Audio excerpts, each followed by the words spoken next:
Compte rendu de la 6e réunion du Conseil de ministres. Le président de la République, chef de l'État, Félix Antoine Tshisekedi Tshilombo, a présidé ce vendredi 19 juillet 2024 à la Cité de l'Union africaine, la 6e réunion du gouvernement dirigé par la première ministre Judith Suminwa-Tuluka.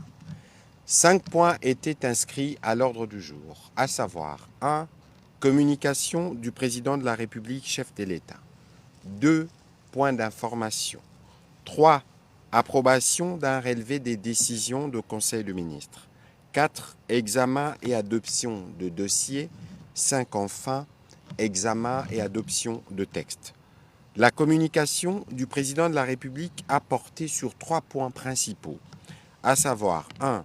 Des dispositions à prendre pour accentuer la lutte contre la criminalité urbaine. Le président de la République est préoccupé par la recrudescence de la criminalité dans plusieurs villes de notre pays, mettant ainsi en péril les vies humaines et perturbant la vie sociale et économique de la population. Parmi les villes les plus touchées, il y a principalement la ville-province de Kinshasa et ses axes environnants, Lubumbashi, Kolwezi, Bunia, Goma, Beni, Butembo et Kisangani.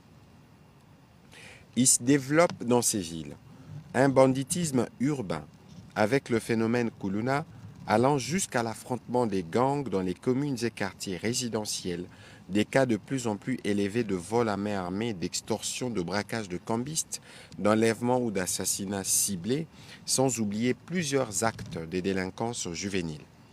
Le président de la République a engagé le vice-premier ministre, ministre de l'Intérieur, le vice-premier ministre, ministre de la Défense, ainsi que le ministre d'État, ministre de la Justice et garde des Sceaux, sous la supervision de la première ministre, à prendre toutes les mesures qui s'imposent pour éradiquer ces phénomènes qui insécurisent les personnes et leurs biens.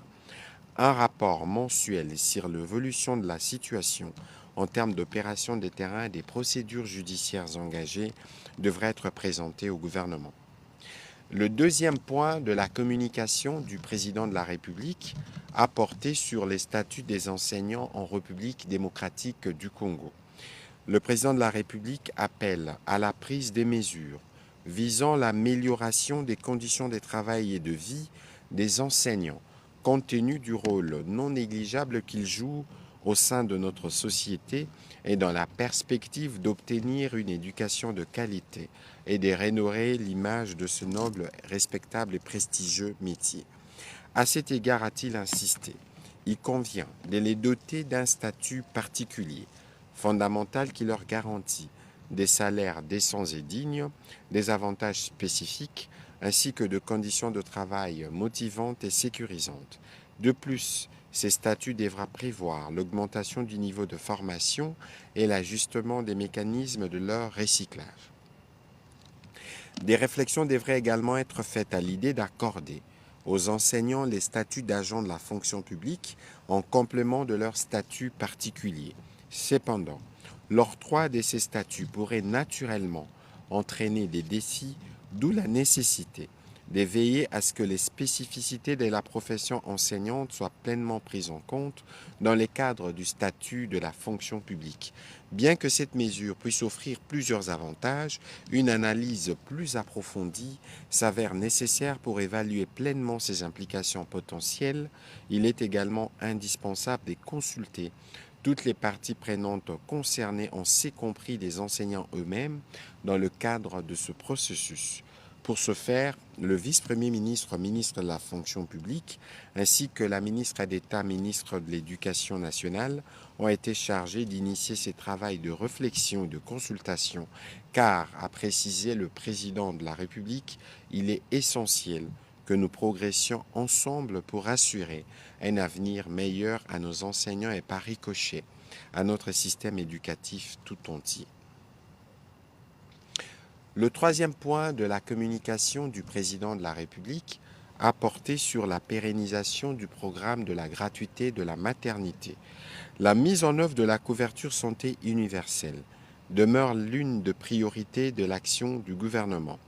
Dans cette perspective, le président de la République a rappelé qu'il a lancé en septembre 2023 le programme de la gratuité de la maternité, Dans l'objectif de garantir des soins et des services de santé de qualité et gratuits à toutes les femmes enceintes, à celles qui ont accouché aux nouveau-nés pendant leurs premiers mois de vie. Ce premier volet du paquet de soins destiné à la population vise à mener la lutte contre la mortalité maternelle et infantile comme urgence de santé publique dans notre pays, en raison notamment des chiffres alarmants des décès à l'occasion des accouchements. À ces jours, la ville de Kinshasa et 12 provinces sont couvertes bénéficient effectivement des activités et appuis planifiés dans le cadre de ce programme dont l'efficacité doit être garantie. Le président de la République a enjoint le ministre de la Santé publique, Hygiène et Prévoyance sociale, ainsi que les autres ministres sectoriels concernés, sous la coordination de la Première ministre, à prendre toutes les dispositions idoines pour faire entre autres une évaluation globale de cette première cohorte, envisager l'extension de la gratuité de la maternité et la prise en charge de nouveau-nés sur l'ensemble du territoire national, lancée d'ici la fin de l'année 2025. Les paquets des services et soins de santé de base de la couverture santé universelle, ciblant prioritairement les militaires, les policiers, les agents publics de l'État, ainsi que des couches défavorisées. Rendre disponibles les crédits alloués à la coordination nationale de la couverture santé universelle afin d'installer les comités provinciaux, entre autres. Dans la suite de la communication du président de la République, la première ministre chef du gouvernement a rappelé la nécessité de respecter la procédure de passation de marchés publics et de la sauvegarde des intérêts de l'État. À ces propos, elle a informé les membres du Conseil que le projet des marchés publics et des partenariats publics-privés, notamment les concessions de marchés publics de services, les marchés du type BOT, devront dorénavant être présentés et discutés au préalable en commission interministérielle irrélative, puis en Conseil de ministres avant la signature de l'autorité compétente sous la supervision de la primature. Cette mesure est de stricte application sur l'ensemble des ministères du gouvernement ainsi que les établissements et structures sous tutelle. Dans sa conclusion, la Première ministre a annoncé les débuts du séminaire du gouvernement pour ce dimanche 21 juillet qui durera jusqu'au mardi 23 juillet. Ces travaux commenceront par un discours d'orientation du président de la République. Au deuxième chapitre du Conseil de ministres de ce jour, relatif aux points d'information, le vice-premier ministre, ministre de l'Intérieur, décentralisation et affaires coutumières, a passé en revue l'État et l'administration du territoire national. Durant la semaine qui s'est achevée, l'esprit de la population est demeuré globalement calme, mais il a été observé une alerte quant aux défis humanitaires et sécuritaires à travers les différents sites hébergeant les déplacés de guerre dans la province du Nord Kivu et les commentaires en sens divers concernant les tractations pour les élections des membres du bureau définitif du Sénat. Dans les volets politiques, le vice-premier ministre, ministre de l'Intérieur, a dans la perspective de l'organisation des élections dans les circonscriptions électorales de Kwamouth, Massimaniba et Yakoma, informé le Conseil qu'il a présidé la réunion du comité de pilotage organisée ce jeudi 18 juillet 2024 à son cabinet de travail.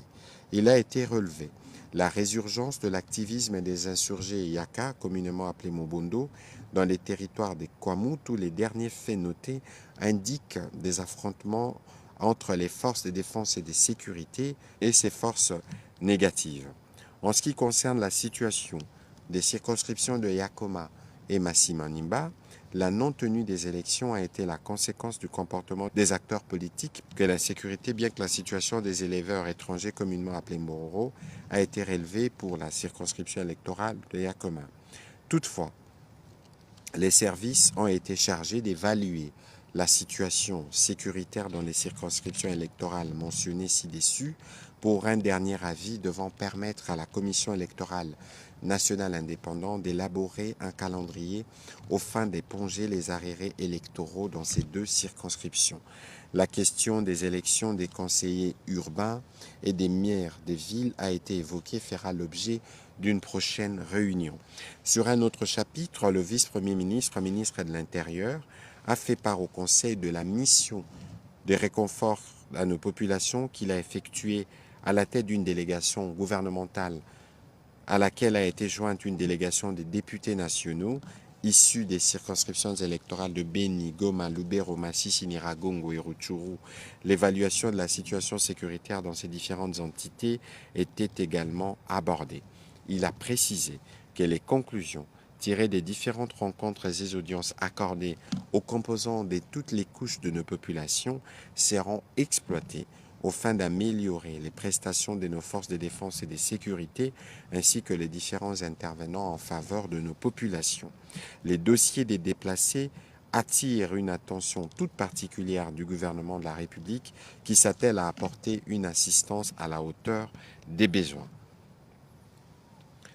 En complément au vice-premier ministre, ministre de l'Intérieur, le vice-premier ministre, ministre de la Défense nationale, a présenté la situation opérationnelle et sécuritaire dans la partie est du pays. Celle-ci demeure marquée principalement dans le Nord Kivu par le renforcement continu en matériel de l'armée rwandaise opérant derrière les terroristes du M23, qui en outre ont violé la trêve humanitaire, en Ituri par la traque des terroristes et ZDF qui se poursuit pour absorber la violence de ces derniers mois dans cette partie du pays, dans la partie ouest par la résurgence des insurgés Mobondo qui se sont livrés à l'escalade de violence dans les provinces du Kwango ou Kwilu, ce qui a motivé sa mission d'urgence effectuée sur place pour s'enquérir de la situation sécuritaire et d'envisager des mesures idoines à prendre très rapidement. Un rapport détaillé sera soumis au commandant suprême à cet effet. Le vice-premier ministre, ministre de la Défense nationale, a rassuré que nos forces armées maintiennent la pression pour contrer les progressions ennemies sur tous les fronts et réaffirment leur engagement de pacifier l'ensemble du territoire national. Évaluation de la situation récente sur le marché d'échange ainsi que de biens et services. Intervenant en tant qu'invité au Conseil de ministres de ce jour, la gouverneure de la Banque centrale du Congo a informé les conseils des développements de la conjoncture économique du pays ainsi que les perspectives. En effet, l'économie congolaise devrait maintenir une croissance solide et supérieure à la moyenne de l'Afrique subsaharienne en 2024, avec une tendance à la baisse de l'inflation. Sur les marchés de biens et services, l'inflation a ralenti au cours de la deuxième semaine du mois de juillet courant, attesté par un taux hebdomadaire de 0,31% contre 0,39% la semaine précédente. En cumul annuel, l'inflation a sensiblement ralenti en 2024, se situant à 8,16% contre 16,08% la période correspondante en 2023. Au 21 juillet 2024, l'exécution du plan de trésorerie de l'État s'est soldée par un déficit de 107,2 milliards de CDF. Les recettes de l'État se sont chiffrées quant à elles à 494,9 milliards de CDF et les dépenses en 602 milliards. Sur les marchés d'échange, le franc congolais s'est établi à 2790,09 CDF à l'indicatif et à 2876,57 CDF au parallèle, indiquant respectivement une appréciation de 2,14% et une dépréciation de 0,38% en rythme hebdomadaire. L'intervention de la BCC à travers la vente de 50 millions de dollars a contribué à l'appréciation observée. Les conseils a pris acte de sa note d'information.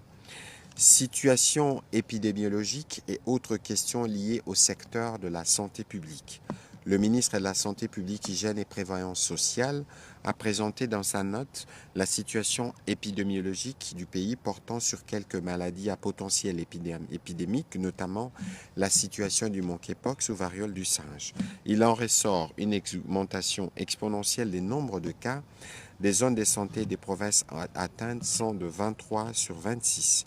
Le cumul des cas à ce jour est de 11 166 cas suspects, dont 450 décès, soit une létalité de 4%. La province de l'Équateur étant la province la plus touchée. Des actions en cours pour lutter contre cette maladie figurent notamment la prise en charge médicale, le suivi des contacts avec les zones de santé respectives, la promotion de la surveillance à base communautaire et d'autres mesures. Il a aussi fait le point sur la situation de la poliomyélite et du choléra, tout en formulant des recommandations au gouvernement pour endiguer ces maladies. Le Conseil de ministres a également été édifié sur les préparatifs de l'introduction du vaccin contre le paludisme projeté pour le mois de septembre 2024. Bien avant, il a eu l'occasion de présenter au Conseil un rapport synthèse de sa participation le 20 juin 2024 à Paris, où il a représenté le président de la République au Forum mondial sur la souveraineté vaccinale et l'innovation.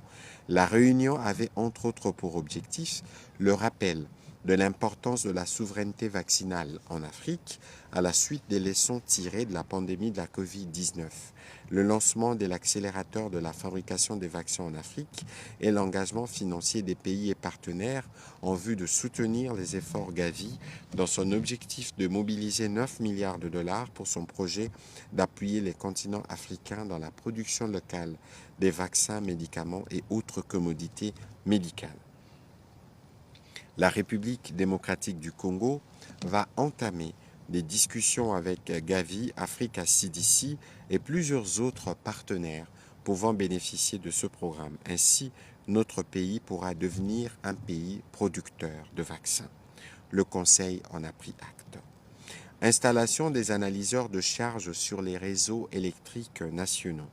Le ministre des Ressources hydrauliques et électricité a évoqué à l'attention du Conseil le projet relatif à l'installation des analyseurs des charges sur les réseaux électriques nationaux.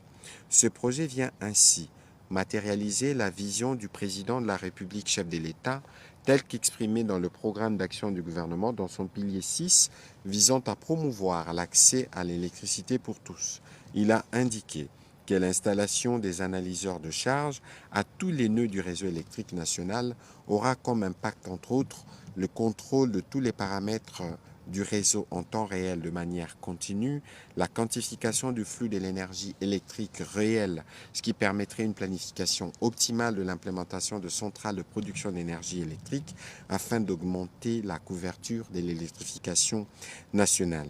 L'établissement d'une base de données exhaustive sur la disponibilité énergétique régionale qui permettra l'installation du dispatching national et l'amélioration des recettes de l'État dans les cadres de taxes sur la redevance de consommation d'électricité au travers de la Société nationale d'électricité SA. La modernisation du réseau électrique avec une gestion efficiente du réseau. Les conseils ont pris acte de cette note d'information.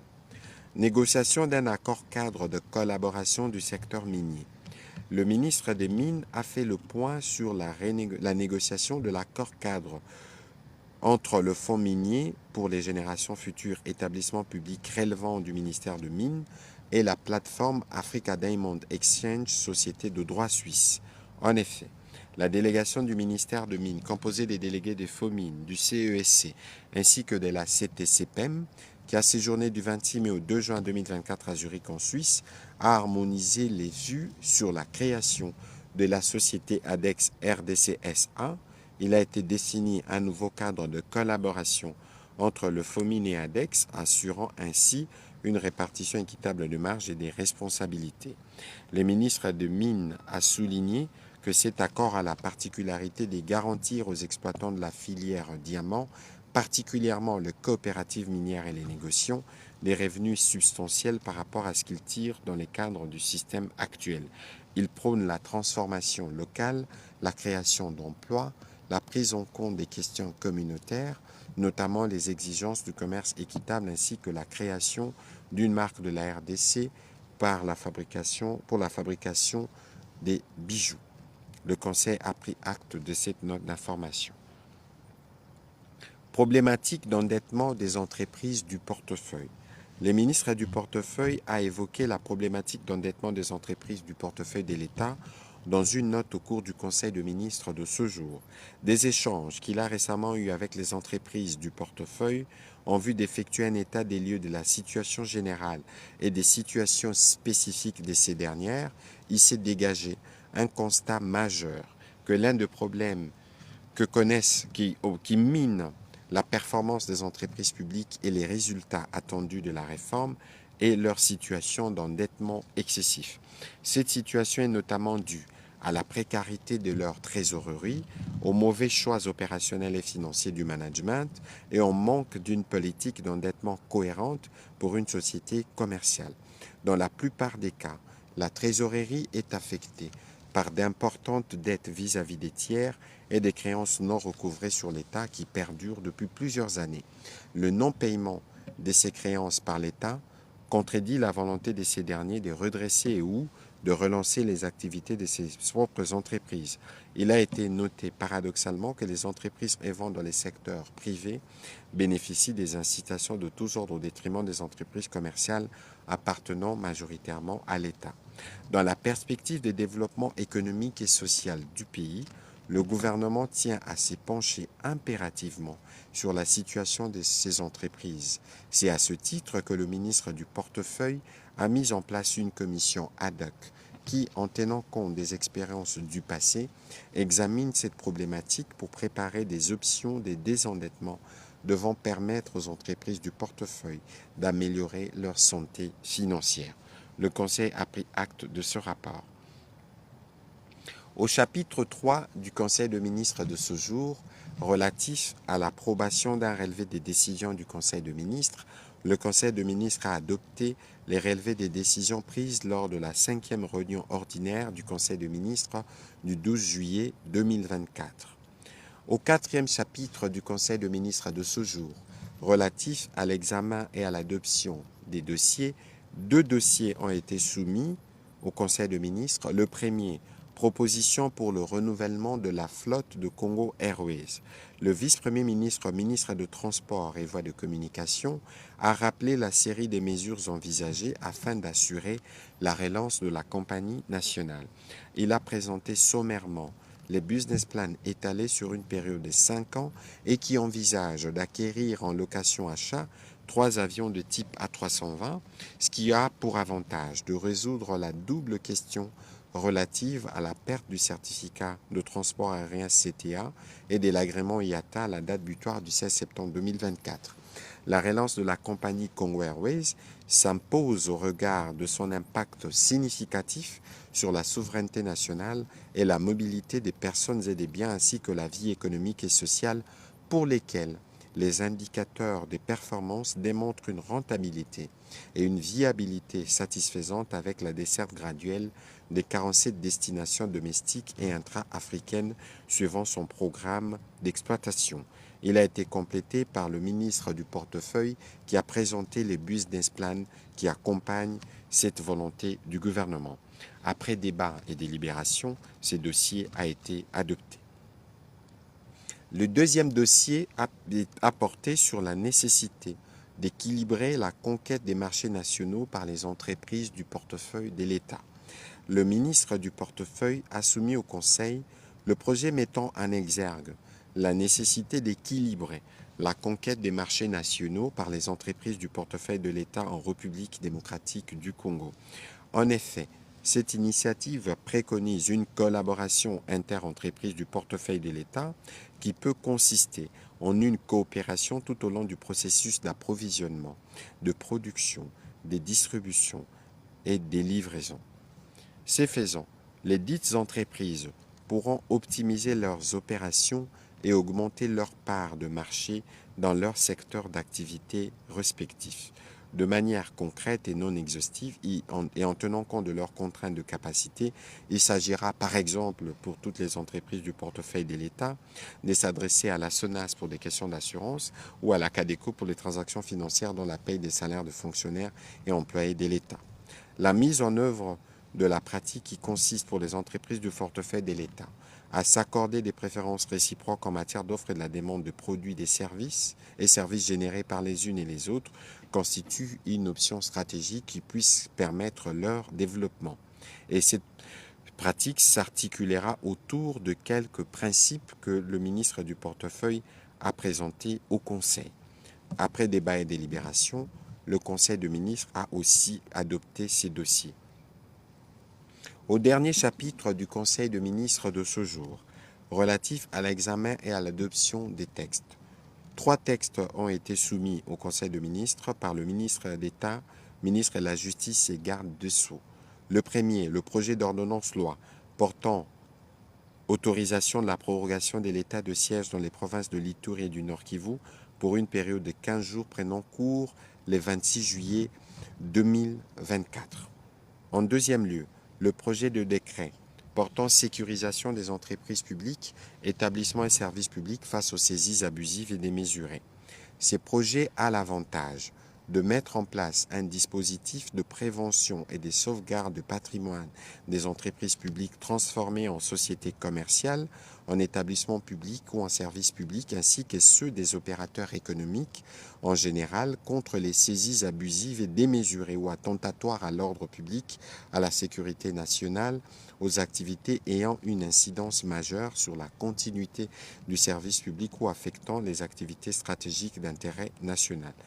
En troisième et dernier lieu, le projet d'arrêté interministériel portant modification de l'arrêté interministériel numéro 189 /CAB/Mine Justice de 2023 et l'arrêté numéro 011 du ministre des Finances du 16 mai 2023 portant fixation des taux des droits, taxes et redevances à percevoir à l'initiative du ministère de la Justice. Autant ces textes se rapportent aux droits, taxes et redevances à percevoir à l'initiative du ministère de la Justice, autant il modifie celui qui est actuellement en vigueur en ce qui concerne le taux de frais de conciliation à payer avant l'introduction d'une action judiciaire. Il est motivé par la nécessité de lutter contre une pratique malsaine qui s'est installée dans les secteurs de la justice, consistant pour les parties demanderesses à faire condamner les adversaires, souvent à connivence avec des juges véreux, à des sommes faramineuses, des dommages à intérêts, sans que ceux-ci soient susceptibles d'être justifiés. Après débat et délibération, le Conseil de ministres a adopté ces trois projets de texte. Commencé à 16h47, la réunion du Conseil de ministres a pris fin à 20h10. Je vous remercie.